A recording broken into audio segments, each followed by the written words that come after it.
Okay, and we'll start right away in English. Welcome to everybody also from my side. It's going to be a hot debate probably, but we'll make it very cool.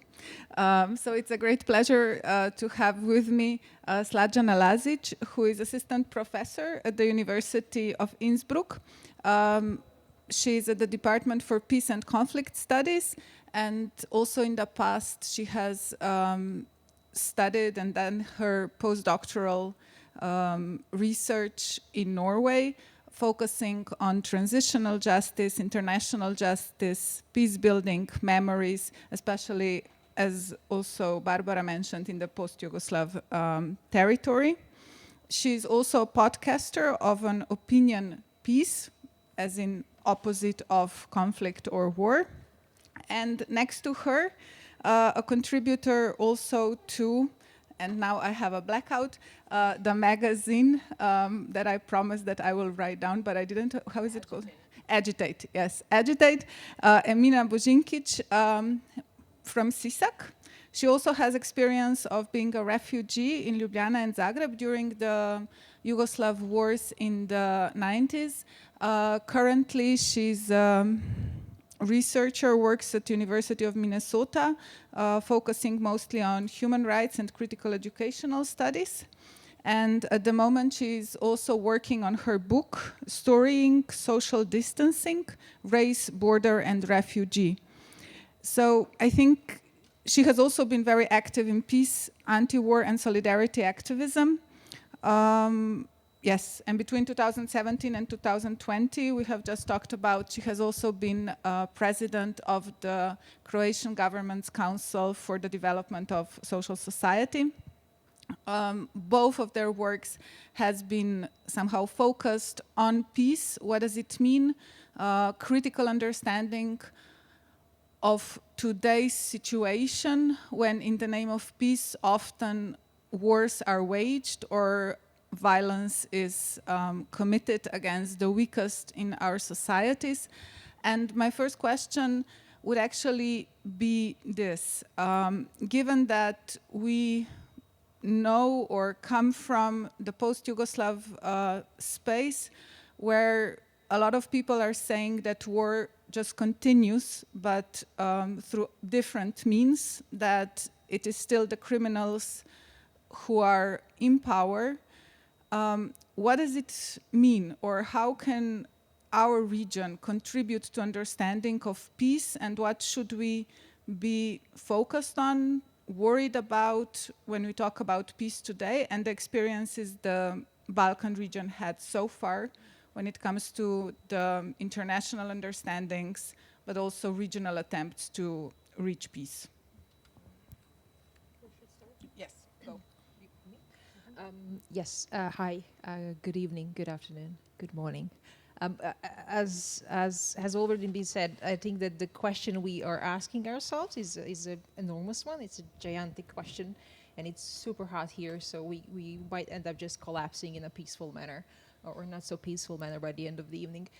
But I don't think part of the answer to, or like a tiny little piece of the puzzle to the answer is in the abstract to our conversation and in the title of our conversations. But I think I would be very, we could consider this coming together productive if we end up this meeting being more troubled as a community, being disturbed and being curious how we define peace and why we defined it, instead of finding an answer to it. And I think that would be my invitation for all of us collectively today to when we think of peace, to think of who we are, where we're coming from, and how the answer to those three questions actually are shaping our understanding of what peace is, where we can find it, and who can build it, and how, right? So I think if we start from there, we can get on a kind of a productive path of questioning what we consider peace to be, because I think that should be the first order of the day, instead of trying to define the peace, because defining the peace is complicated, and it is a matter of colonial endeavor and racist and colonialist and how shall I put it, sexist also imposition to find the one definition of peace, right? Because defining peace, there is a power in it, and peace does not come at the end of the war, as we have all witnessed in these post-Yugoslav spaces. But also asking of where we're coming from and who we are and where we are actually implies understanding that perhaps how we are thinking of peace is shaped by our experiences, the experiences of the post-Yugoslav spaces, and there are many experiences within that.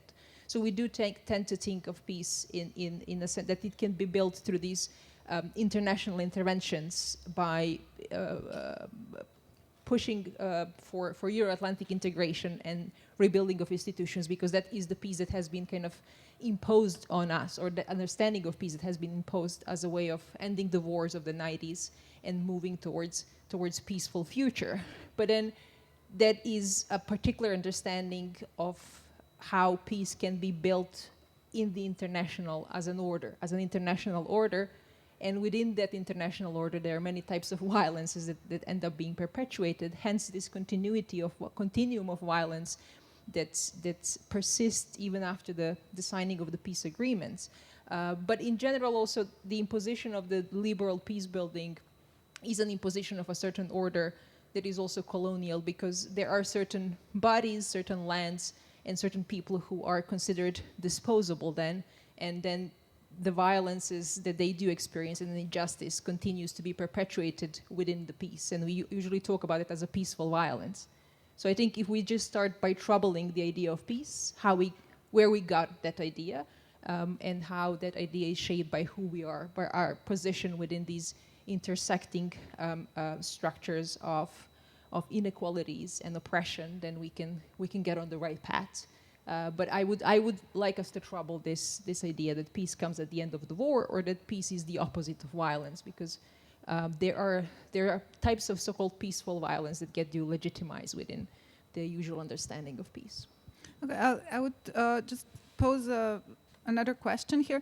You looked also at the role of ICTY, International Criminal Tribunal for Former Yugoslavia, how much it was somehow, as an institution when it was established, how much it stopped violence from happening, and kept, and you were critical, or as far as I understood, their role was part of a broader picture. Yeah? So the court was one of the institutions that played a role, and at the same time in Kosovo we saw that violence wasn't stopped, or the war wasn't stopped by that. Today we see war in Ukraine, we see Israeli occupation of Palestine, for example, and we at the same time have international courts, whether it's Court of Justice or International Criminal Court, that are, it seems, important because some countries are working against being prosecuted there, or are being used to somehow pose a threat for the people who are considered criminals, that they might face justice at one point at these international courts. And I'm wondering, so in the present situation, what does this presence of war that we have as, in a way, colonial view quite clearly declared in Ukraine, what does it do to our understanding of peace, or how should we understand that? Because for quite a while, Europe always had this idea, a union of peace, for peace, etc. And there was violence perpetuated. So has this, from your perspective, has it changed the picture? Yeah. The ICTY? No, the war in Ukraine. I'm sorry. The picture of what? The picture of of how we relate to peace. Oh, that's a huge question, and I don't think I would be able to answer that in years. But I think it's important when we talk about peace. I think we really have to. I would like us to localize our talk, right? To ground it, because peace is. We can talk about peace on many levels. We can talk about the institutionalized peace building, right? That's which courts, International Court of Justice, ICC, ICTY, ICT are a part of. But then we are talking about the courts. They are there to bring order. Order is not the same as justice or peace. So we have to distinguish that, because there's a peace, the definitions of peace, definitions of violence, definition of order are a matter of power relations. So I think if we talk about the peace from within the Yugoslav spaces, we can talk about the experience of international intervention, experiences of the international criminal courts, and what they bring, whom they bring, and whom they contribute for what, right? So the ICTY, and I did write about the deterrence effect of the international criminal courts, but that's a different discussion, right? I wouldn't like us to talk about peace only in regard to the international criminal justice, because again, it's an international criminal justice, it's a matter of power, it's a matter of order. Order doesn't necessarily mean peace, it doesn't mean justice. I would like, and I think we said it in the introduction, I would like us rather to talk about peace as, because when I think of peace, I don't think of peace as necessarily the absence of war or the absence of violence. I think of peace as a condition of possibility where the arc of change is constantly moving towards liberation.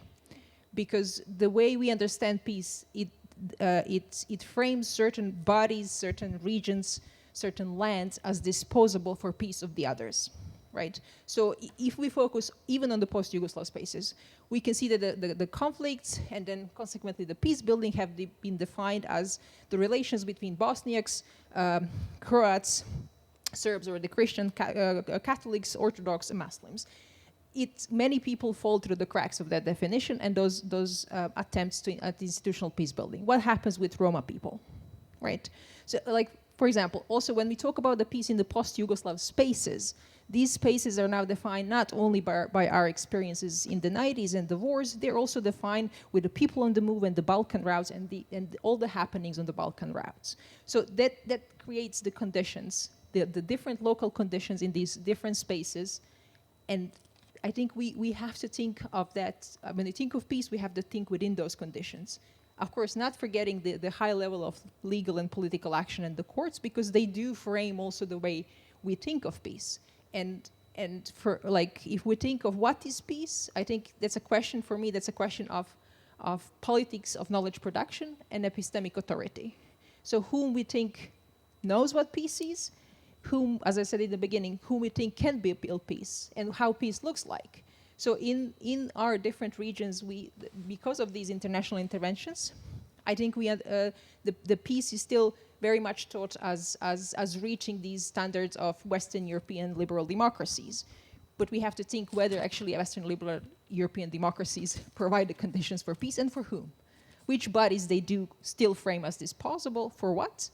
And then we can also, think of all these pushbacks at the fortress of Europe, right? Whether that means that if we reach the standard of Euro-Atlantic integrations, we will actually enjoy peace, and for whom that peace will be violent. Okay, and Sladjana has very nicely opened the way also towards your work, Emina.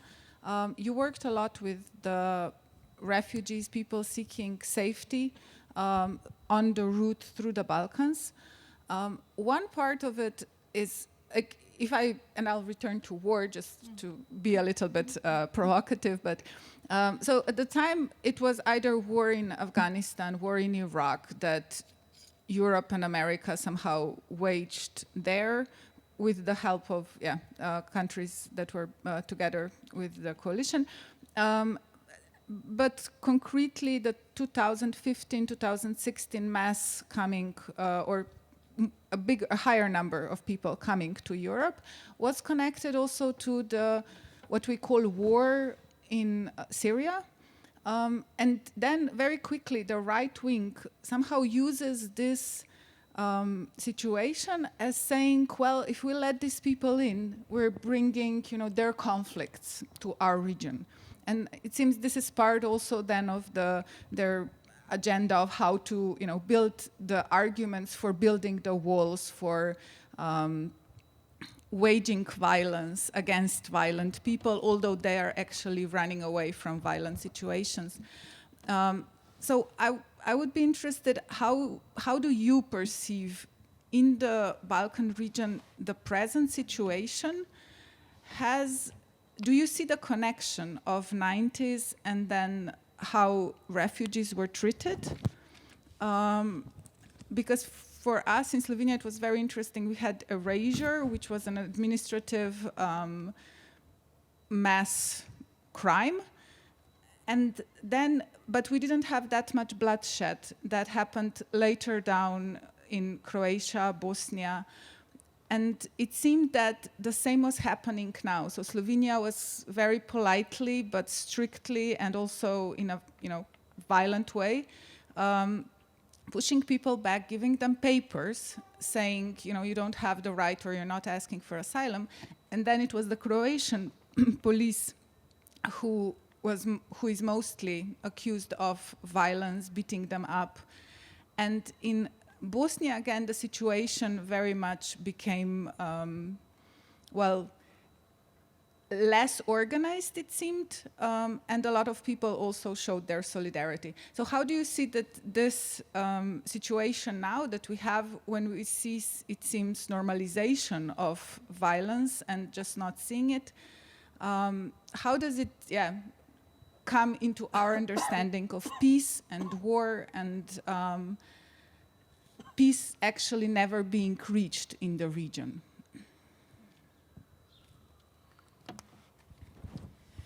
Thank you so much, Kristina, for your question.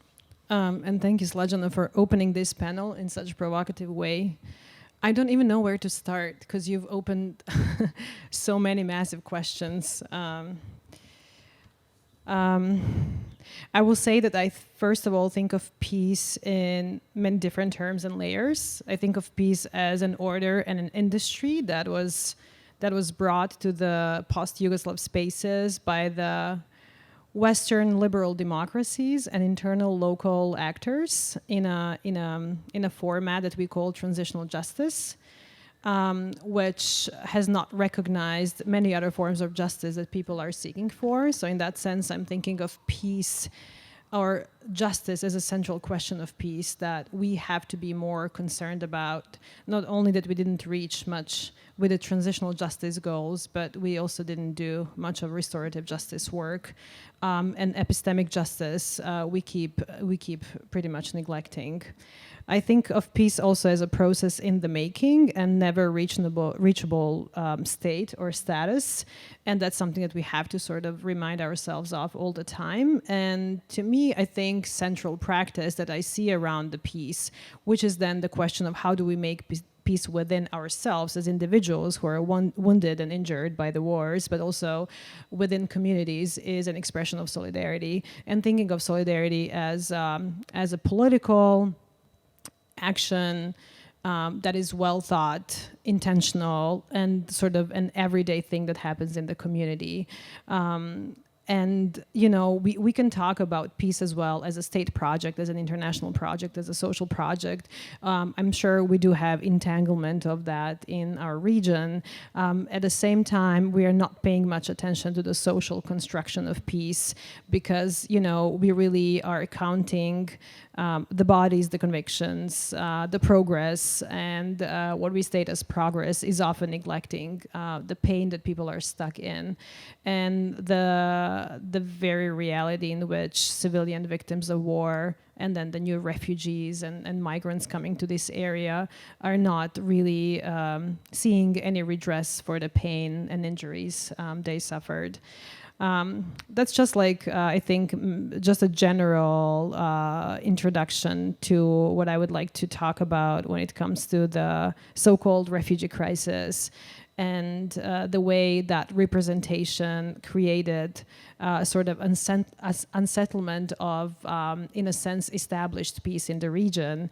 I really do doubt that we've ever established peace in the region because, as I said before, many civilian victims of war, many individuals and communities are still searching for some sort of epistemic recognition, political recognition of their claims, of their sufferings. And then, we get this new layer of complexity with a massive arrival of refugees from Southwest Asia and North Africa, where we reactivate and replicate the politics from the 90s, the politics of anti-Muslimness, the politics of anti-migrant violence, and the politics of actually previously established racial orders that are not there only from the 90s, but from much earlier. And in that replication, we normalize violence to the extent that my daily work, for instance, oftentimes when I wake up in the morning, I count dead bodies, or I call police station to check whether they captured, certain people and what happened with them. Just 2 days ago, I was searching for 2 young Afghani male refugees who got lost in the Croatian territory, and was calling police stations to learn that they were alive in the end, but also returned to Bosnia and Herzegovina. But some months ago, I was helping 4 Syrian families identify 4 dead bodies of their children. And so, the peace that we are talking about in the region and so-called unsettlement of the peace that we established is a very fake picture of where we live and how we live here. You've mentioned, Kristina, that many people were pushed back at the borders and that the Croatian police was executing the orders of pushing back, and all police of all the countries in the European Union are doing that all the time. But what is very important to mention here is that pushback of every single refugee was also a replication of pushbacks that were happening to minoritized populations in the Balkans. And what is even more important is that they were performed by almost the very same people. We know that in the Croatian police and the Croatian military and Croatian political establishment, we have almost the same composition, same faces, voices, and decision makers as we had in the 90s. So those who are responsible for war crimes are oftentimes really responsible for the pushbacks and for anti-migrant violence in total. So there is that replication and repetition happening to different populations by the very same establishment. We are in a very serious situation of normalization of all sorts of violences. And those sorts of violences are something that we are also not very much worried about. Our social movement and our capacity around organizing around that violence or anti-violence has seriously been decreased over the past years, because part of the criminalization of migration was also criminalization of solidarity.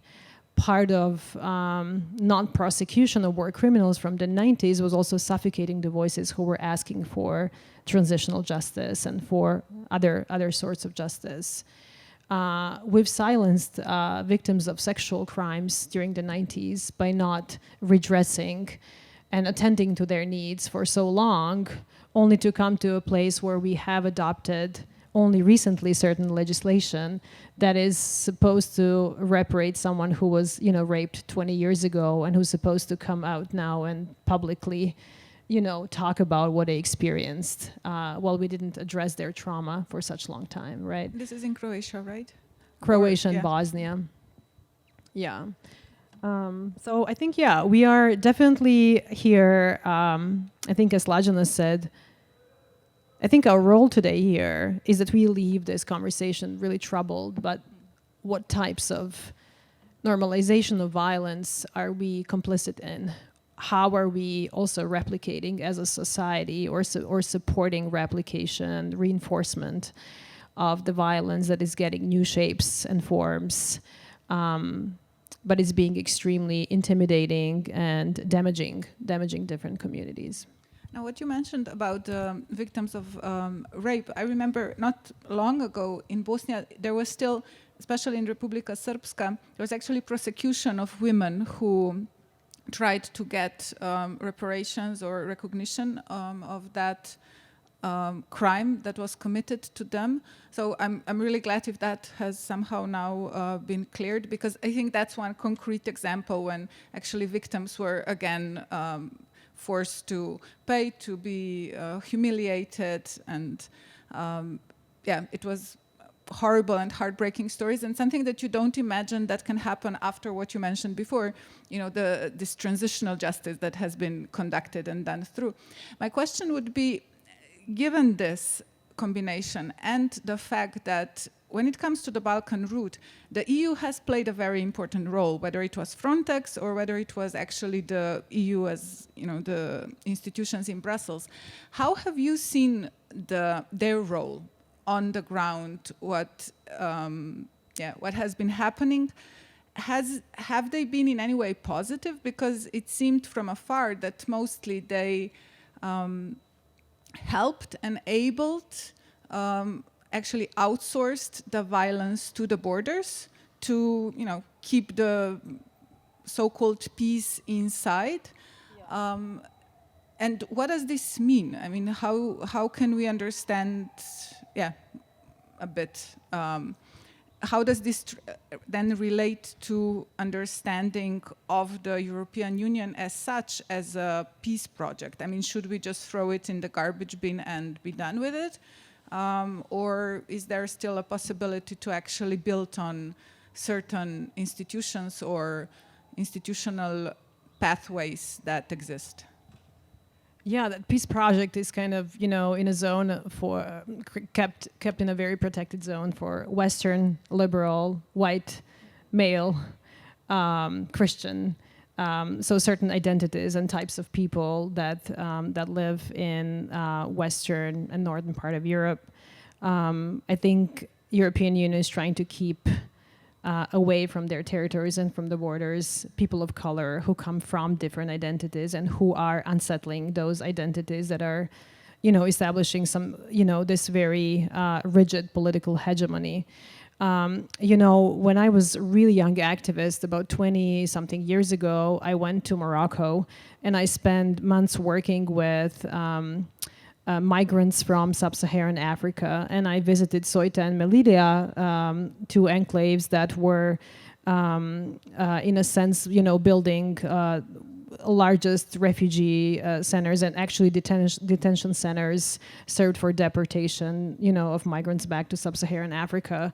And then, a few years later, we saw that a very same scenario happened in Greece with such escalation of violence against migrants and refugees. So what is currently actually being done is a replication of the old practices. So the Balkans is one of those peripheries where this problem of migration and massive arrival of migrants is being pushed to. And we are a very troubled region, so we also deal with that in a very troubling ways without really adequate support, just like Greece didn't get, right? Or southern Italy, for instance, even though it has a different positionality in the European Union. But so we are actually struggling with our own things, and then we have this demand from the European Union because we care about our reputation in the EU, right? Because we want to keep that membership. Croatia definitely wanted to be a part of the European Union, especially after such long negotiation process. And then finally being in Schengen, this sounds like a huge accomplishment. This is actually, for a Croatian state, this is a distinction. This is a distinguished position in comparison to Serbia. This is also like showing off, oh, look where we are. We are there where Slovenia and other EU countries are. We are not anymore part of the Balkans and this, Yugoslav imaginary or, Yugoslav imagined state or whatever, post-federation. So there are a lot of battles being there, fought on that ground, and a lot of them do go through securitization, and this is where European Union has been very invested financially, technologically. There is this whole military-industrial complex being built around dealing with refugees. We are actually in a war with refugees. That's what we've been claiming. That's what we've been claiming by calling massive arrival of refugees refugee crisis. we turned our gaze from the crisis of governance in the European Union. We turned our gaze from racism in the European Union. We turned our gaze from so many troubling aspects of our, of our lives in European Union and on semi-periphery or periphery, to only look at refugees who brought us all these troubles from their spaces, while also not wanting to stay in Syria and fight for their country, without really deeper understanding what is really going on, whose war is that, and who is being involved, and for what reason, and with what outcomes. And so we actually have this whole industry of, that is on one hand, it wants to show itself as humanitarian industry too. Like, we really care about humanity. We are going to accept this number of refugees. We are going to give them education, employment, and so on. And so we are, in a sense, concerned, but at the same time, we are either trying to change them, change their identity, their religious practices, their cultural practices, and so on, because, it's not quite acceptable to be a Muslim with hijab in a Croatian school, for instance, as my research shows. Or to be, if you are a man, then you are somehow, always that backward Muslim, very patriarchal, and it's always like this, you're always being captivated in these backward times, and you're also potentially a terrorist. So there is this beautiful term that Jaffe Walters calls technologies of concern. So we are very concerned about who you are. We are going to accept you under this and that conditions. Otherwise, you have to back off, and we are going to do everything to push you back. I would just say one more example here. Abdul Jalil Daraibu, who spent many months in Ljubljana, was a Moroccan migrant, asylum seeker in Croatia. He was his journey started in Morocco 7 years ago. He went all the way to Turkey and Greece, followed the Balkan route, came to Serbian-Croatian border, was able to cross the border just after the border closure, and was kept at the local police station, underground police station, where the fire broke out. He was with his 3 friends and cousins from his village in Morocco. Because of the fire that broke out, they all burned to death except for Abdul Jalil Daraibu. He was the only survivor, but he fought for his life for months in the hospitals. He was transferred to a hospital in Slovenia who had more adequate care at the time, so he spent some months in Ljubljana, and he asked for asylum. He sought asylum here. Ljubljana rejected asylum and then returned him to Croatia, where he spent 4 years fighting the system. He was detained many times and then they released him. Just like that, just like opened the door of the detention center and said, go, walk away. If we find you again, we're going to detain you again. Anyhow, he was detained many times. He sought asylum, humanitarian stay, temporary stay, all sorts of stay that he could get. None of that he ever got, but was captured again by police many times and tortured. In the end, he was deported 4 years after.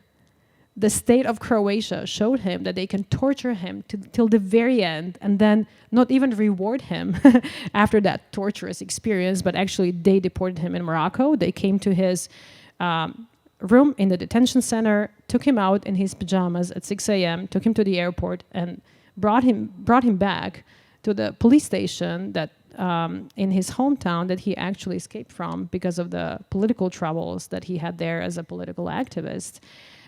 So he's been now back in Morocco for the last 3 years, and his life is quite miserable. But we are, the states in the European Union, including Croatia, are producing that state of misery.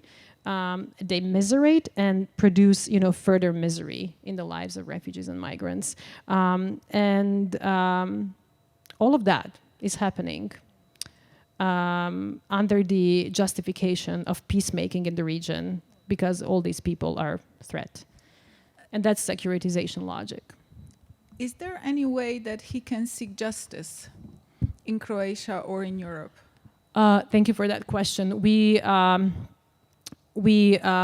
pressed charges against the Republic of Croatia at the European Court for Human Rights, and a few months ago, after a 3-year-long process, Abdul Jalil Daraibu won the case against the Republic of Croatia. And because of that, Croatia was required to change standards of treatment in the detention centers, at the reception centers, and change legislation around asylum, accessibility of asylum primarily. He was offered 15,000 euros as a sort of reparation for his experience. That is one of two rulings coming from the European Court for Human Rights for violation of refugee rights.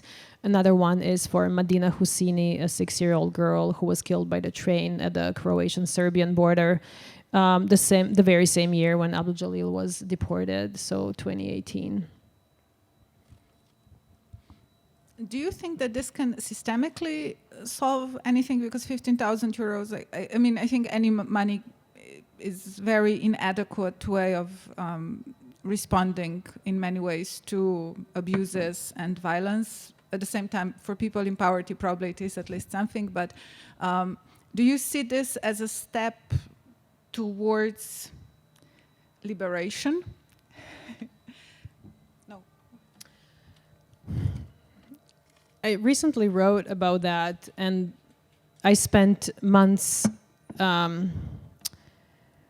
I spent like months of my work time, I think, with Abdul Jalil in Morocco in 2019. We spent a couple of weeks or a couple of months together just talking about what justice could mean. And that was before the ruling. Abdul Jalil just kept saying they humiliated me. They sexually abused him at the police station when he almost died because of the injuries, because of the burns that he had on his body. There were very few people that were ready to help him, including doctors and medical nurses who were treating him as, a piece of shit, as he says often. And so, the ruling that comes from the European Court of Human Rights was very important politically, to say that, Croatia did this crime. This is a crime, right? But at the same time, all the European institutions knew that and were supporting it. And, there was so much complicity in what was happening to Abdul Jalil and what's happening to a number of migrants and refugees and people on the move in the region all the time. I don't feel like any sort of institutional step is liberation. It is only I think, telling us more about how troubling this whole puzzle is and how securitization logic also works. That, from time to time, they're going to do something that is going to show their goodwill and sort of a progress in terms of, going more forward with respecting rights and freedoms. But that is so very little. That is just so very little. There is so much blood. There are so many dead people right now. There are so many people stuck in Bosnia and in Serbia. There are so many people that don't have any opportunity to seek asylum, but have to leave, have to go somewhere. I think it's the conditions that people live in are, below anything that we would define as dignity. So yeah, I don't see any liberation unless we all start organizing and get out there in the streets and start cutting the wires. And I think we have to be a little more radical in our approaches. Okay. Sladjana, you mentioned before, so this piece, as if I remembered correctly, a movement towards liberation, and you mentioned also disposable people, disposable places. Now, there are different theories that can actually explain this, and some people just say, okay, let's go, it's actually colonialism or it's neo-colonialism now with money or financial aid being subjected to different conditions. We see deals with Tunisia now, before with Niger, where there was now coup d'etat. Some say also in response to, European policies there. For you, what is the, in a way, theoretical tool that best not only explains perhaps the situation that Europe or West plays in the world, but also empowers to move away from this or, to a more liberated state, not just for us, but for, let's say, the whole planet? because there is, I mean, a lot of people also talk about necropolitics, so that the politics that we have it's only about dealing who dies when people die. And that seems a bit necro, so black, and not much hope lies there, although I might be wrong. So for you, what's the best tool to somehow try to analyze what's happening? Or is it, as Emina said, so complex that it's difficult to somehow use, I don't know, one pair of glasses to see it all? Yeah, exactly that. It's super complicated. I think we do tend to get swayed by thinking in binary logic because it suits us in a way, because we know, like, if we just stop the war, we'll have peace, right? And that brings some sort of hope, and it brings also it opens the clear path, right? We just need to stop the war. But the situation is very, very complex, and if there is a word, and there are many that we can use to describe it, I think one that is the underlying logic is the logic of coloniality. And the matrix of coloniality, which includes, like, not only the coloniality of power, who has more power, who's at the kind of the receiving end of that power, but also coloniality of being, coloniality of knowledge, and that we have to understand that everything is colored by that color of coloniality, and that also means the distinction between who's considered human, who's not considered human, the binary between the human and the nature. Because if we talk about peace, I mean, we are sitting here on the scorching heat in which August today is, 25th, 5th in Ljubljana, and we're like dying of heat, right? And that's because of the colonial way we have been relating to the nature. And that's also a question of peace, because we can't talk about peace if we don't talk about our relation, the way we relate to other humans and the way we relate to the nature and other beings, non-humans or more than humans, right? And that the logic that underlies all that is the logic of coloniality, that brings in these hierarchies of gender, of sex, of geography, of race. And we have to be aware that we are all, our thinking is shaped by that. And that's why I said, I think that the big progress would be if we just start asking questions, how do we know what we know? And why do we think that we know what peace is? Why it is for the politician, for activists, for scholars from the post-Yugoslav spaces. Now it's very tempting to slip into this coloniality of knowledge and start to Yugosplain others how to build peace, because we do want to be on the other side of the colonial difference. We are aware that when there were wars in the post-Yugoslav spaces, we were the others, right? So now we want to join the European Union, right? We want to be on the other side of colonial difference, so we reproduce coloniality in our relations towards the migrants and the people on the move. We reproduce the internal reproduction of the coloniality in all the post-Yugoslav spaces towards minoritized population. Transphobia, femicide. Those are all the aspects through which that coloniality and violence gets reproduced, because we want to be on the other side, right? So I think, I mean, the questions we are asking today are extremely complicated, and one of the danger of thinking about this question is slipping in simplicity. And I don't mean to complicate things as a way of reproducing the power of knowledge, but just being aware that there is no black or white answer. The binaries do not function. And perhaps also thinking of, that there are many worlds and many realities, and that we have to be aware of that. That there is no one piece, and that one world peace is a danger, because that's that colonial logic that we do not want to impose. We don't want to go and talk to someone else how to build peace. Let's us focus where we are, who we are, and where we came from, and think how we understand peace and on which side of the spectrum of the violence we are, right? How do we contribute? How are we complicit in the reproduction of violence? But also how we easily overlook the fact that the system of punishment, if we talk about the International Criminal Courts, how they individualize the violence as pointing to a few bad apples and saying, if we just send them to the prison, if we just punish them, we're gonna get rid of the violence, right? But there is the underlying logic of the police pushbacks, of the police brutality, of the prison industrial system is the violence, right? So can we, what kind of peaceful violence we're building by reproducing more violence? So, yeah, it's really complicated.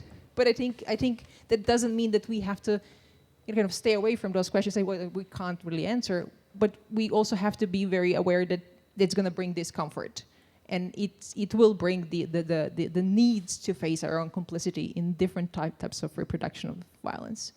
Now, your experience in Norway and in Austria now, because you talked about this, decolonization of education, which I think, goes back also to, I don't know, Frantz Fanon, or even further back, and it's always, shocking to realize how little we know in the 21st century compared to perhaps generations in the past. But your experience, have you experienced acceptance to different knowledges?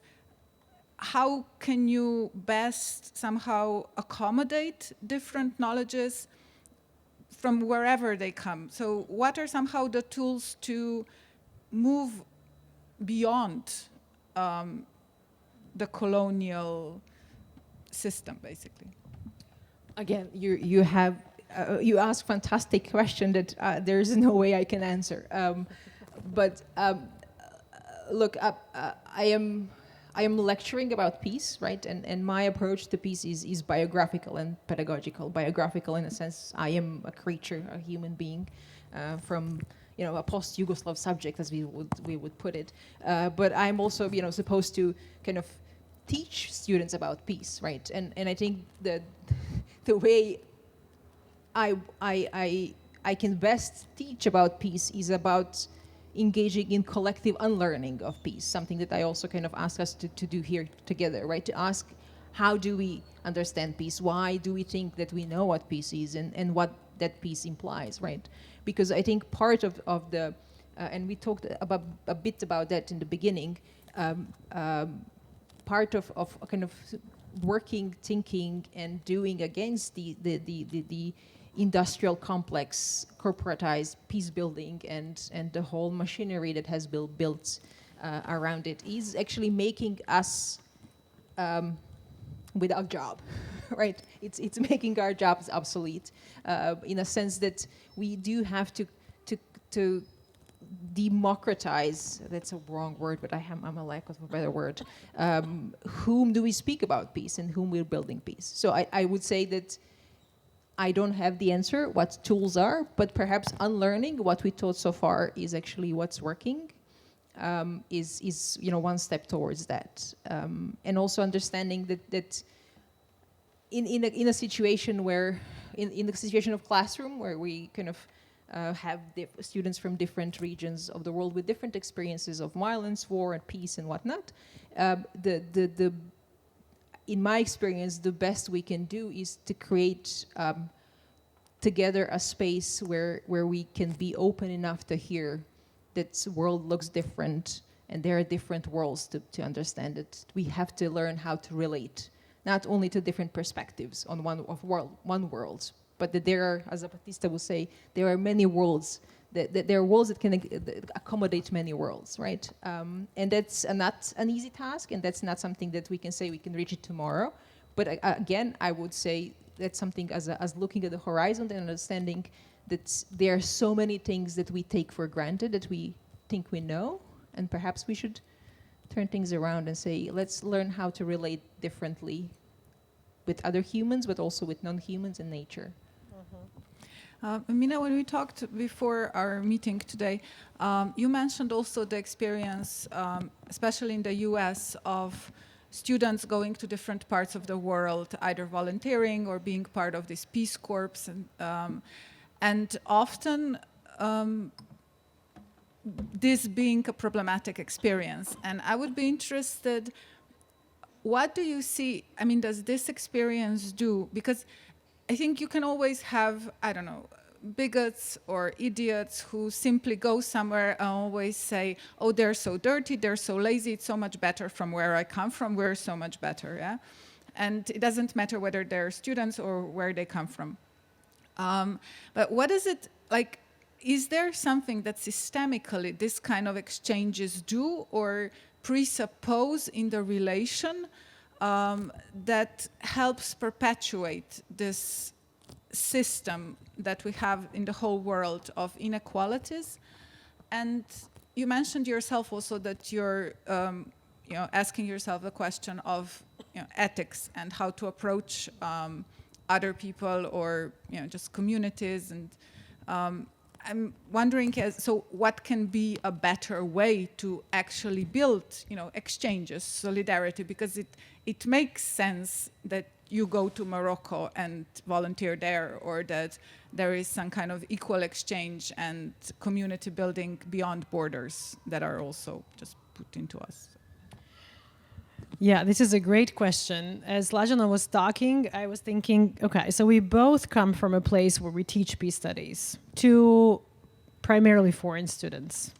I do have an experience of teaching within peace studies program in Zagreb that is coordinated by the Center for Peace Studies, where the focus is on grassroots peace building experiences from within societies. And so the focus is on the ways of organizing, the ways of keeping the memory alive, the ways of learning and relearning the ways we can work in the communities, right?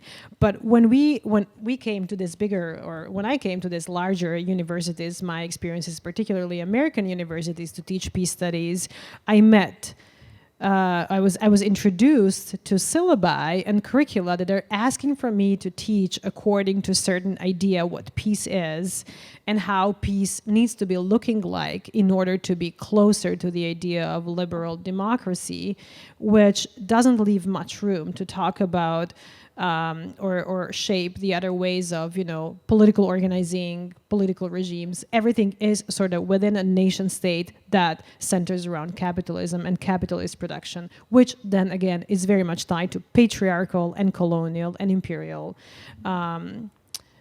ideas and actions and political legacy, honestly. So I spent last 6 or 7 years teaching peace studies and global citizenship to hundreds of American students, both in the United States and in the Balkans. And I recently wrote a large piece. I've been writing it for a few years, where I was just, trying to muddle through different ethical questions that came to me over the years. Why would someone that is like 18 or 19 years old from California want to go to the Balkans and fix the problems in the Balkans? How does this motivation emerge? I was really curious about that. And so oftentimes when I would ask my students, what is for you peace or global citizenship?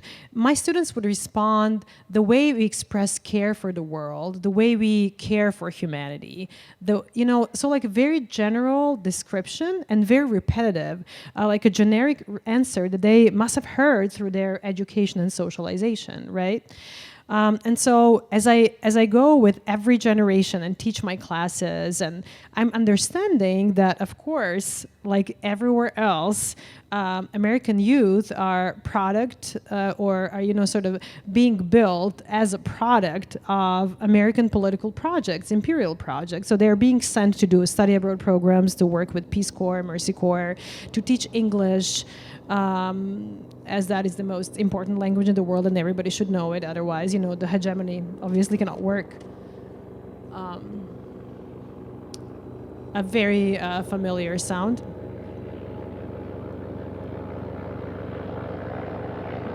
But this one can actually be a positive thing, because sometimes they're bringing people to the hospital, or they have some organ transplants and stuff like that.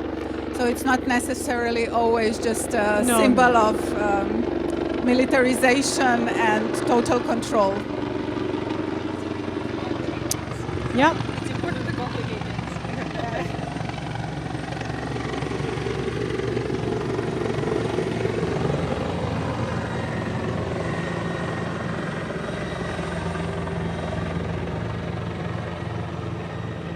It is just so very interesting how the sounds can take us back to to the old memories.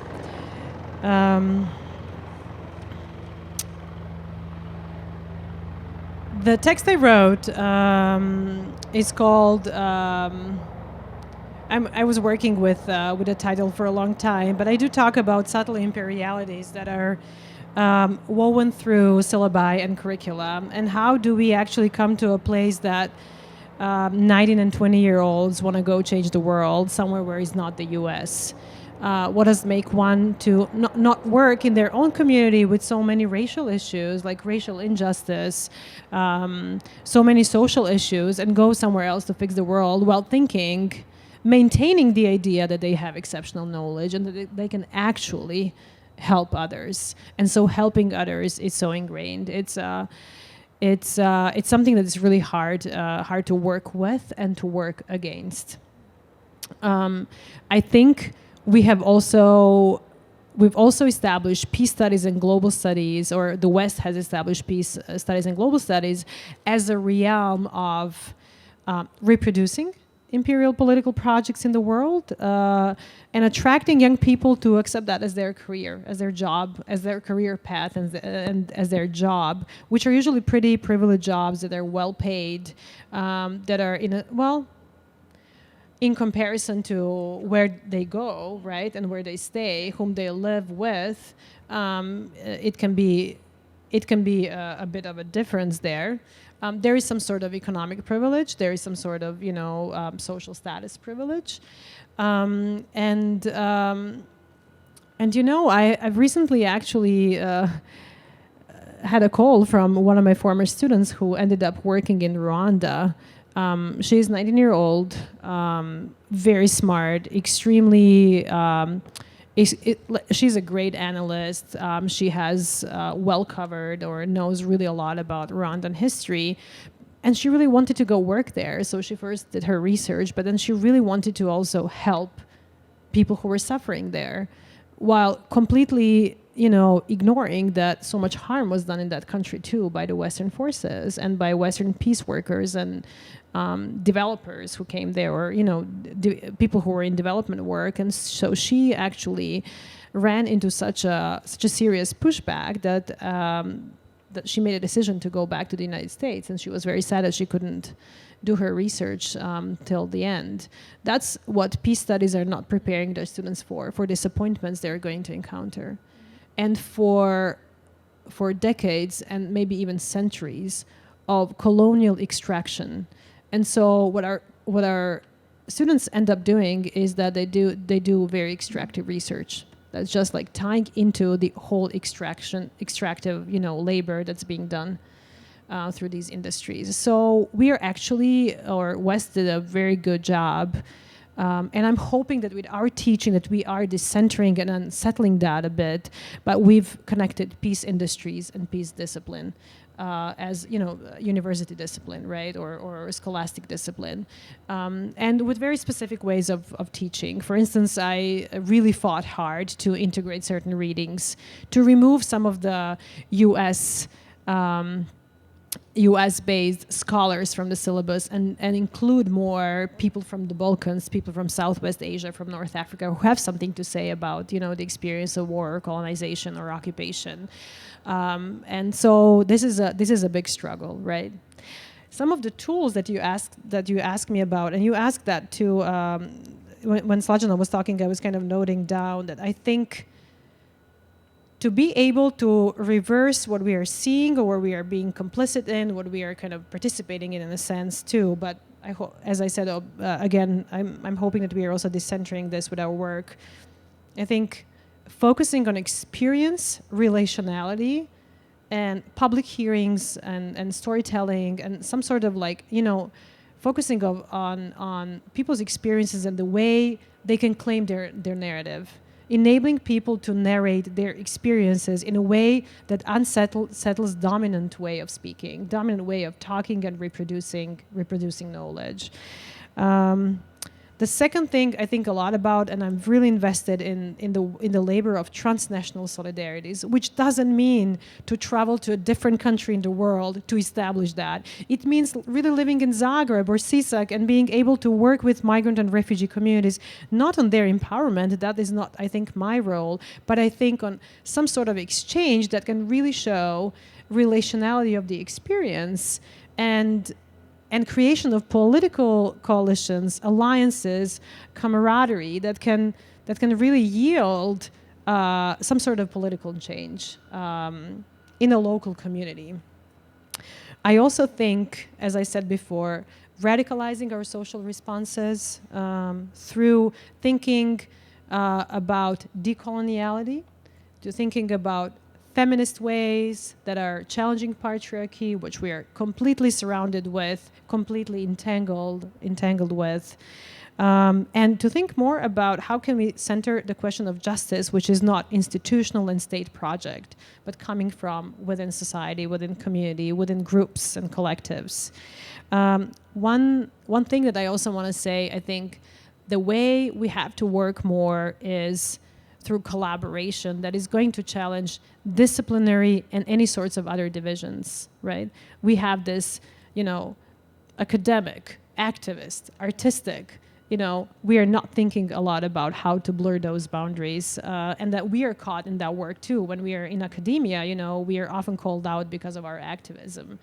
And our academic work doesn't enable a lot of space for that activism. When you're an activist, you're really not encouraged to think academically, to write academically, and so on. So how could we enmesh those styles, methodologies, and approaches? And one thing that I want to say, it would be great if we could also hear from the audience. What are their thoughts on these questions that we discussed so far?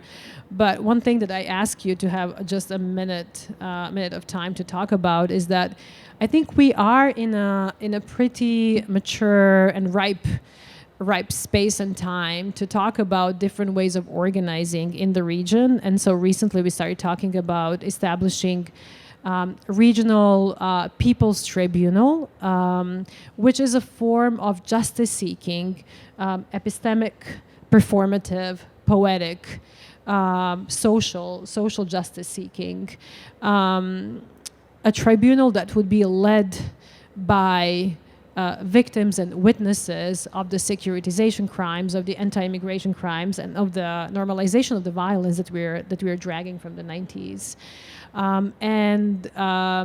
Given that we had some of these examples of people's tribunals through Women in Black and their women's court, where they are prosecuting war crimes and sexual crimes against women, or so male patriarchal violence, actually, or given that we had regional truth commission, or attempt to establish that, given that we had many examples of people's tribunal in the world that actually challenged the way law and legislation is being taken forward and not really creating a difference in people's lives. I think we are in a ripe time and space to try to do people's tribunal in the Balkans and the larger region right now. That is sort of an epistemic justice that many people are looking for, and we are trying to find that space. And to establish that sort of a political movement, hopefully with a lot of supporters and people taking part in it.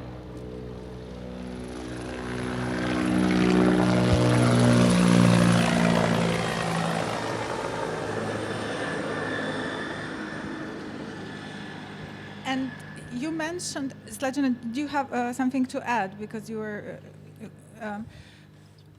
you mentioned the People's Tribunal, and I would be interested, you said also that there's a text that perhaps you would like to read, or who would be somehow included in this People's Tribunal? And my question would go also, how do you approach, or what are your experiences dealing with, testimonies, memories, victims, their life now, when it comes to this storytelling? So do they want to tell again about their crimes? Do they want to tell it because that means recognition for them? Or is it also painful? And how much do they perhaps just want normal life, so that they don't have to be like, a person who was a victim and now has to tell this again. And then with this normal, because it seems sometimes, and that's a problem that I have coming from journalism or work in journalism, you often write about something because you see that as problematic and you hope that shining some light on that is going to change things. And then if you just repeat again and again how nothing changes and these violations are just going on, my question always then is, okay, are we contributing now to normalization? Because it's also very easy to write in a way that something does not, that the response when you read something is not outrage, but it's just like, oh, well, that's too bad. That's wrong, that shouldn't be happening, but what can we do? So if you can tell us a little bit more about this People's Tribunal, who do you want to connect, and how to make sure that these testimonies actually, I mean, what do you feel is the reason why people want to take part in this? Who do you think is ready to listen, and how to make sure that this doesn't contribute to normalization of the violent societies we are part of? Well, the goal of the tribunal is to oppose, counter, and problematize normalization of violence. And it is a tribunal for everyone and of everyone. Whoever wants to come and speak can.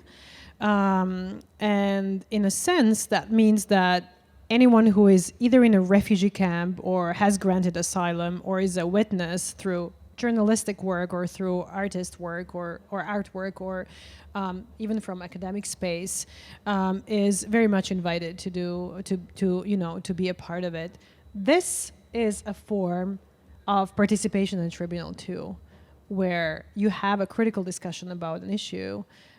Where you can provide certain evidence, you can convey certain message, condemn violence, but also open space for different world making. So the tribunal is kind of opened for that sort of labor. The idea of the tribunal is being discussed amongst different collectives working in the area that we've started calling recently Balkan Route. So we have feminists and critical, like anarchists and other political collectives from Greece to Turkey, all the way through the Balkans to Austria and Italy. And I'm envisioning, for instance, that next year we might have a tribunal. Barbara, I'm looking at you right now. We could have one session of the tribunal exactly here with potentially refugees who got asylum in Slovenia, with refugees migrants who have experience of being violated at the borders, being pushed back, with erased people from the 90s who can relationally speak to that violence and vice versa, with you who worked in different areas and reported from different areas of conflict and reported on migration, so-called migration and refugee crisis and so on. So I think what we are trying to do is to bring polyvocality and multi-perspectivity and work against normalization of violence. We've been accepting the violence for so long that we need a different format and space to talk about it and weave in different people together. That sort of social movement is still to become true in our spaces. We have a number of social movements that are working in isolated ways. And, when you ask that question about the war and how do we think of peace now with the war in Ukraine, one of the first questions that I asked myself when Russian invasion of Ukraine started is, how is it possible that we do not know Ukrainian activists, Ukrainian civil society, Ukrainian peace movement, and so on? There is so much that's being done geopolitically and socially to divide us, not to know each other, and not to build these movements together, and not to be, supportive when something like this happens. So this happened in the Balkans and along the Balkan route everywhere. So I think with the tribunal, we are trying to make that connection wherever it's possible. Okay, and as Emina said before, it would be lovely to hear from you and your questions, thoughts. yes, commentaries. We take everything and all.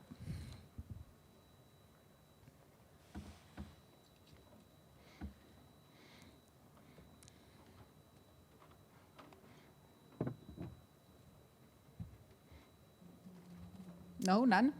I still have a few, so we can continue. But it would be really lovely if you have anything, or we're very happy to hear. There is? Okay. Yep. No, there was a. Can you hear me? No. I'm Just bring it closer to you. It's not working. There was a phrase that you said that caught my ear that I'm wondering if you could elaborate on it, which was the idea of peace as a step, peace as a continuous process towards liberation. If you could just elaborate on that and how you see that happening in practice. As a long road. Yeah, that's because of the way in which peace and violence are so intricately related and co-constituted, right? So if we talk about the peaceful violence that I already talked about, right? The violence that has been legitimized within this idea of one peace, then within that context, those who rebel against it, right? That disordered violence, what do we do with that, right? How do we think of that? Is that the violence that we accept, like the decolonization processes, right? That some of them were violent, and they were fighting against the oppression. So if we just discard this, again, look in the binary peace-violence, then we lose that, right? There is, Sarah Schroff talked about it, about the violent underbelly of peace, right? How do we deal with that? And in that sense, liberation as understanding that none of us is free, none of us can enjoy the peace unless we all are free. It is a very, very lofty goal. But I think if we get into trap of fixating peace and saying this is the blueprint, because we have experienced that here in these places, in these lands, that once the peace is imposed as a blueprint and you're given the steps, there is a violence there. There is exclusion, there is imposition, right? So understanding that peace is somewhere on the horizon, and perhaps we don't even look how it's going to look like, but we think of it as a liberation. Mm-hmm. Then within that peace, we can include and talk about the racism, about homophobia, transphobia, misogyny, understanding that just signing the peace agreement is not going to remove the violence and injustice, but being aware, again, that we will have to also rethink how we relate to nature, and that we are not, as beings, the center of the universe, that there are different worlds that we are not aware of, that we have erased, and there is violence there, right? So liberation as opening and becoming a bit more curious as where do we fail to see the violence and why. I haven't answered your question, but I wouldn't be here if I had the answers, right? Okay, I'll go a bit further on this, because for me it was also interesting when you mentioned before the relation of animals or different beings and human beings, and I'll complicate things, because I mean we're sitting here. Okay, there's a helicopter, flying over us, but basically we're more or less in peace, although in uncomfortable heat, and at the same time, we have at this moment probably, systemic social violence happening of people who don't have their home or who are suffering because of the heat, who might die because of heat waves. So you have, like, on the level of social security, more and more brutal experiences of violence of more and more people because of neocolonialism or structure of capitalism that we live in. At the same time, we have brutal violence when it comes to war, people being killed, or crazy people taking their guns, or just people who feel that they should be the ones who decide who lives or dies, or if someone wants to leave them, they feel that people are not going to live without being attached to them, and commits murder. And I'm wondering, is there a danger that we speak from very privileged, in a way, position, not being aware about much worse things happening at the same time on different parts of the world? And with this ecology, we also see what you mentioned before, like the colonial aspect. It's either in Tunisia, or I think also lower down in Algeria, where Europe is building solar fields or plants, or we see, the West, taking away pastures from the local communities so that they can grow trees that they feel will help with their CO2 emissions, instead of, reducing the number of flights they take, for example, with airplanes. So we see also this eco-fascism creeping up quite, quickly. And I don't want to go, but I'll go also here. I love pets, and animals are super important, and I kill mosquitoes, a lot of them lately. We'll create a tribunal for you. And we see this, when it seems that sometimes it's easier to care for animals around you than for other people who are suffering. Migrants often say we're treated worse than dogs. And I always have a really bad feeling about that, because I know that actually that can be a fact and probably proven in certain ways, even even if you feel solidarity with them and want to help them, but you just feel you can't because the system is so complicated. And you can take care of the dog, but it's more difficult to take care of a person who needs a special permit, etc. And so how to avoid this, that we slip into somehow, belly gazing, or focused on ourselves, on our inner peace, and actually allowing people to die in, Again, it's a fantastic question, and it's definitely a question that we need to think of. We must think of. But for me, it's not either or. It's yes and. We do have to care for nature and for animals and other than human beings, but we also have to care for humans. And we have to be aware that all humans matter, right? That the human, how the human has been defined, and human rights, even though they have been presented as universal, there were still humans who haven't been considered worthy enough of human rights, right? So it's not really either or, and either or is also a colonial logic that we have been brought up and socialized into. It's yes and, right? It's opening that up, and it is complicated, and it's also not an easy answer, and it's not an easy fix, and there is no silver bullets. And I think part of us unlearning what we have put, or like what we were taught to think, is also that for whom we are doing this. Are we doing this for us to feel good about ourselves? Or are we really thinking about the suffering? And also saying, I cannot do anything but hurt if I want to help here. Stepping away from that, right? And I know that this all sounds like, fluffy bunnies, rainbows, and unicorns. But I really don't think that we should ask for easy blueprints. And we should say, I would rather care for a dog than care for a human. Because, again, that's a logic that is a logic underlined by violence and exclusion. So it's really about decentering ourselves as well. Understanding that are we doing things only for ourselves? Or are we existing without all these relations? We all exist in relation. So it is a profound shift that takes time, and none of us can do it collectively and individually. And yes, there are systems and structures that have been built over centuries that reproduce this, And those systems have also created all of us here. So I'm not here to give any of you a blueprint or to say that I know. I don't. I just ask questions, and I'm asking those questions out loud.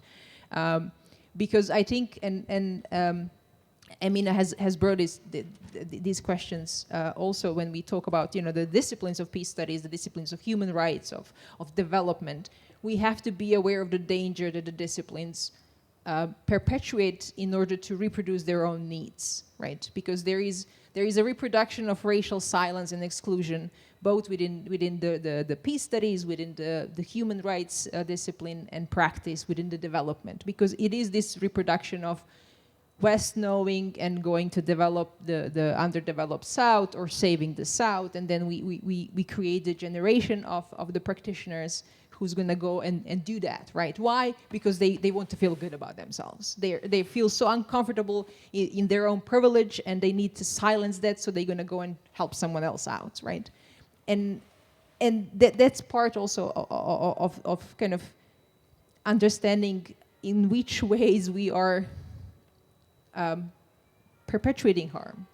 And part of that harm is also making a distinction who's worth saving and who's not, whether that's a dog or a refugee, and which of the refugees are worth saving, deemed acceptable, which bodies are deemed acceptable and worth saving, the lands and whatnot. So it is the same logic.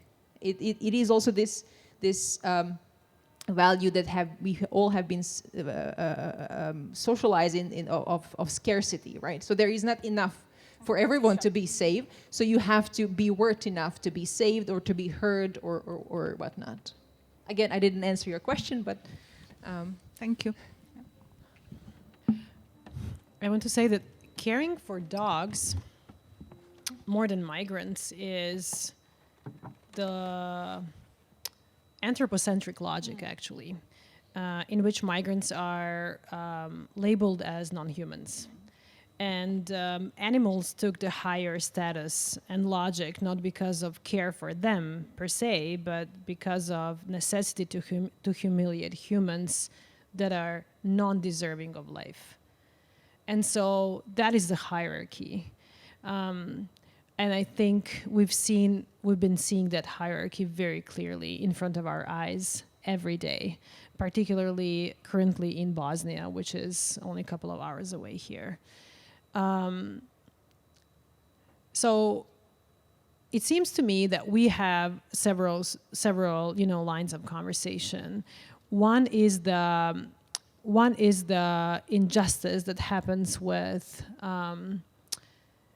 our anthropocentric view of the world and the societies in which particular kinds of humans, due to their race and their gender and their social status, are superior to the others. So we have created a category of non-humans that look like humans and breathe the air, but they're actually non-deserving of life. And we have categories of non-humans who are plants, animals, and etc. And while we are actually degrading of those forms of life very often, we're going to upgrade those forms of lives if we want to dehumanize humans. And so I think this is the logic that's been going on. When it comes to the tribunal, People's Tribunal, I do want to mention here that we have thought the question of environmental justice a lot in our manifesto, and we included in one of our paragraphs that we do tribunal not only for humans that are suffering, but also for non-human forms of lives, or more than humans too. Over the past few years, particularly going to Bosnia, I'm not sure if you know how many of you are traveling to Bosnia or Serbia and seeing the places where migrants and people on the move live, but the spaces where they live oftentimes do get environmentally degraded over the time because they are left to extract the nature in order to survive. So these places look extremely damaged seriously stripped of life in a sense. And environmental catastrophes are happening because of the ways migrants are pushed to live and survive and fight for their lives. And they become actually then criminals in a sense, and they become, they carry the new label of destroying the nature as well. This happens with the forests, this happens with the valleys, this happens with number of natural resources, pollution of water, and so on. So this is a very very problematic entanglement, or even actually I want to say like the logic of pushing migrants into certain states of living and surviving is also causing environmental degradation. So paying attention to that is very important, and this is what we've discussed in Tribunal as well. Yes, at the same time, the problems with the environment in the region that I remember is of corporations or building, big hydropowers or something like that. So it seems this is actually new to me. We had that, I think, in Slovenia as well, when there were some very vigilant mayors who wanted to clean their municipalities because people who were desperate and moving left garbage behind them. But I haven't heard of these stories. I mean, look just at the number of camps that were burned down because of the scabies or other, like, is it scabies is the word? And diseases that were spread in the camps, for instance. So like during COVID, certain camps people were evicted from them, and so what was left there was like a complete degradation of the landscape too. So when we are hurting people, we are actually injuring environment too. Any questions? Comments?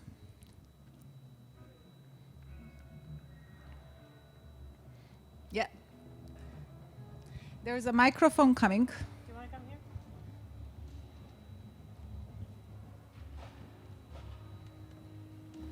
here? Excuse me, what's your name? Sladjana.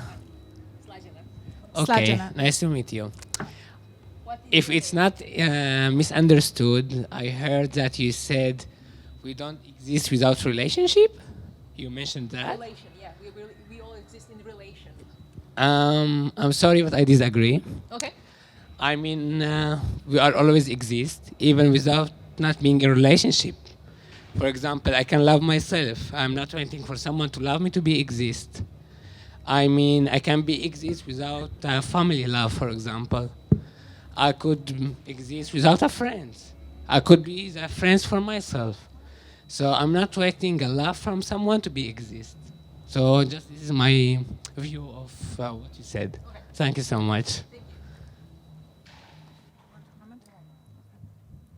Any more comments, thoughts, questions?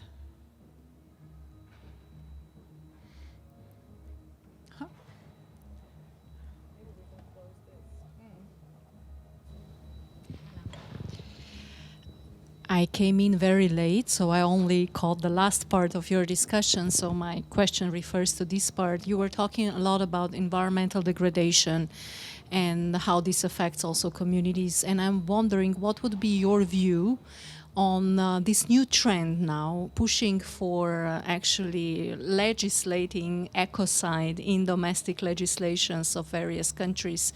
Is this something that would apply also to this kind of territories where there would be a significant degradation of the environment without, let's say, any measures undertaken by the competent authorities to remedy the situation? Would you say that this is also an example where we could speak about ecocide?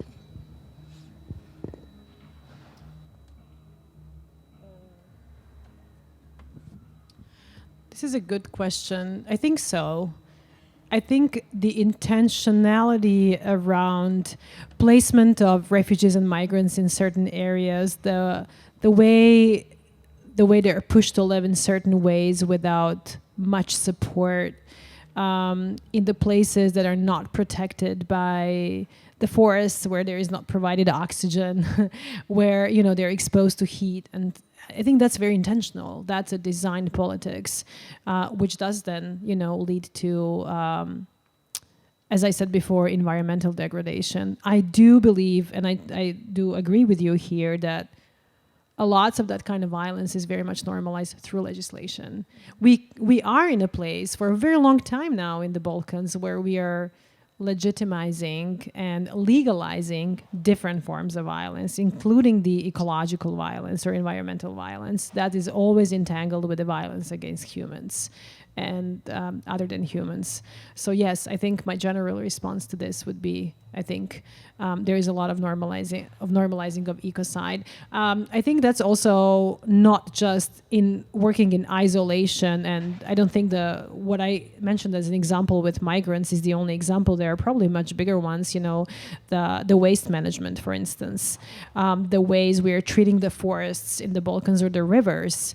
There are much larger questions of the way how environment is being treated while entangled in neoliberal politics of or capitalist politics of extraction and so on. So I think this is like a whole another debate. That this could be probably another topic for the Grounded Festival.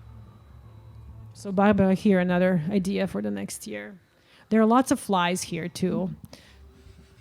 And mosquitoes, so maybe you should... Mosquitoes. No, I would just perhaps say that's the topic for the next year, perhaps. But behind the ecological and climate catastrophe we're living in, the underlying logic again is the same as many other violences and injustice we talked about, and that's also what Emina said. Now it's a logic of extractivism. It's a logic of the colonial difference and the global racial capitalism, and those are all intertwined, and that is the moving towards liberation that I talked about, understanding that we can't only fight along one axis, we have constantly to fight the whole matrix, and we can't fight it with red or blue pill.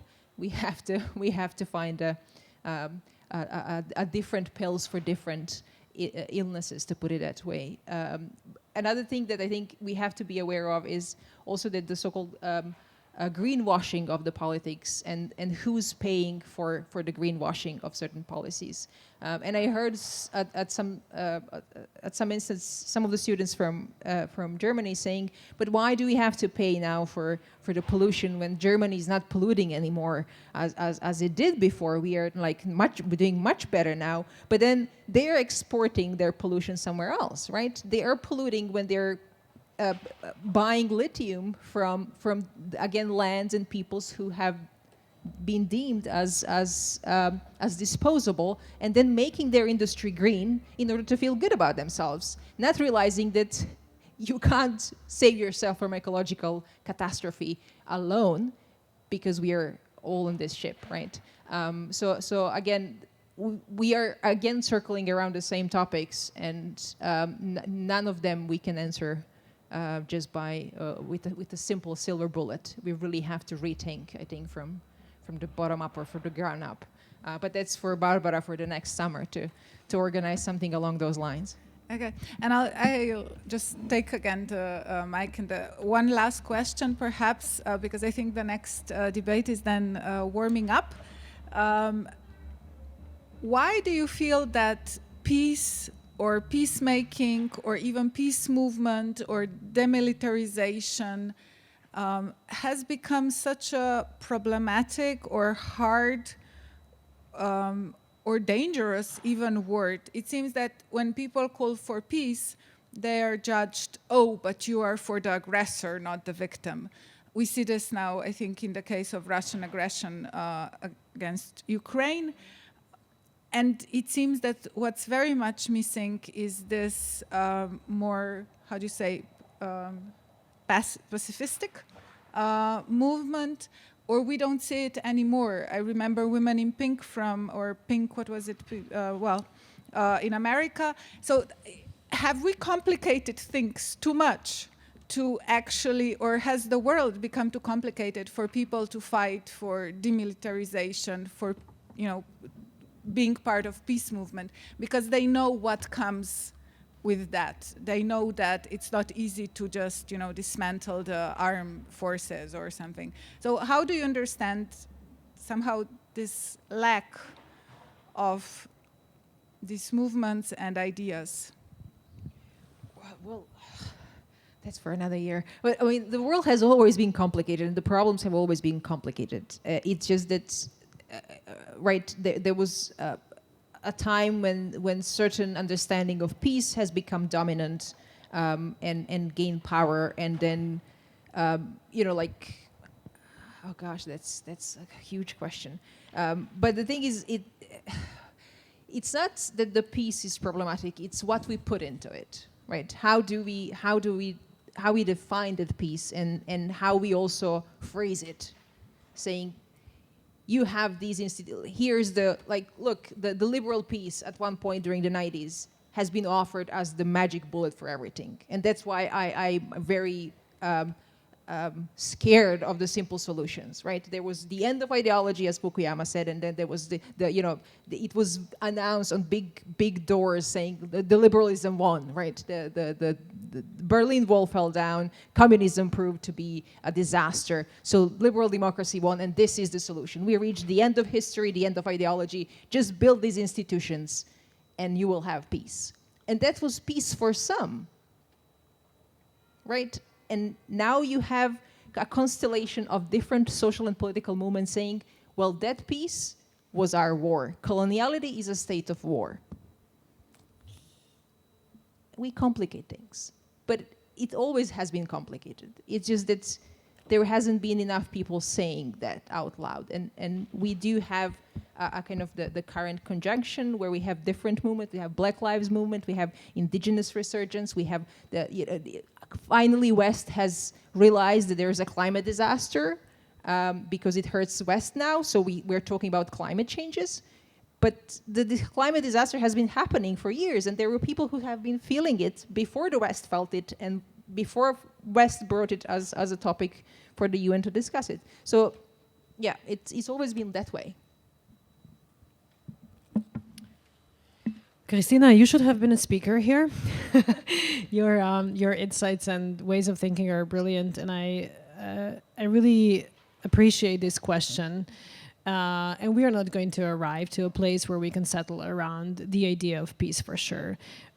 It very much depends who do you talk to, who is in the center of, whose voice is centered, and what kind of knowledge production is being.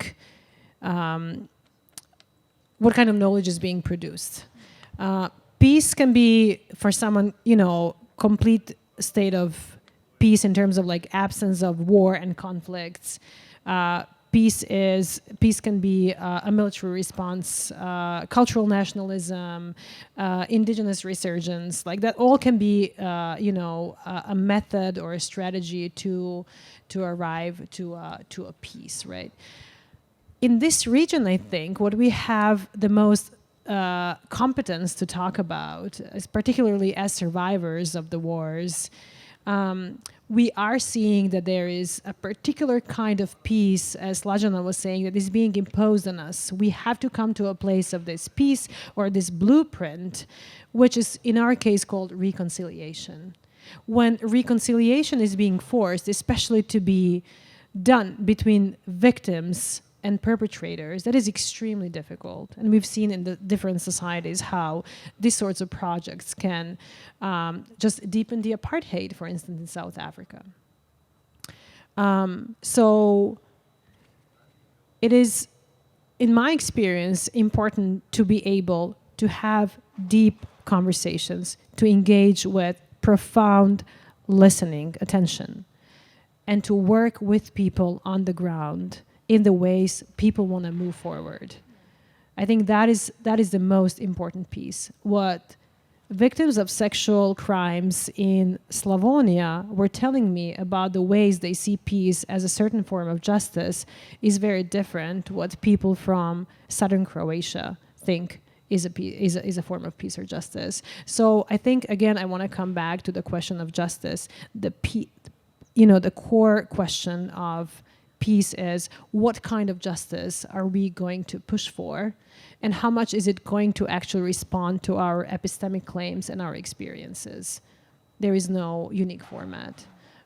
And so that makes it very complicated and complex. But as peace workers, peace builders, or people who desire peace, we have to be open to that complexity and be ready to be troubled, and to walk away being troubled and being ready not to know all the answers, and even walk away here with disappointment because, two of us might have not provided ways of thinking that you've expected. And I think we are working through our own experiences too, our own memories, our own, ways of bringing our experiences into writing, into teaching and whatnot. So we come from our authentic experiences, but not more than that.